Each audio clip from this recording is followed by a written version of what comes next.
መቼም አውቃለሁ ሐዘን ትካዜው አይገባኝም አልልም ደርሶ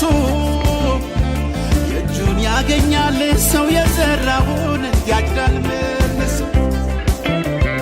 አጓጉል አርጋኝ አሰነካክላኝ ሄዳለች ብዬ አልኮንንሽም ብዙ ሞክረሽ ችለሽ ነበር አልሆንሽም ካጣሁሽ ወዲያ ፊቴን ብቧጥ ጥፍሬን ብበላ ትርፉ ህመም ነው መልሶ አይመጣም መቼም የኋላው ሊሆን የማይችል ድንገት ይሆናል ጨበጥኩት ያሉት ከጉም ይበናል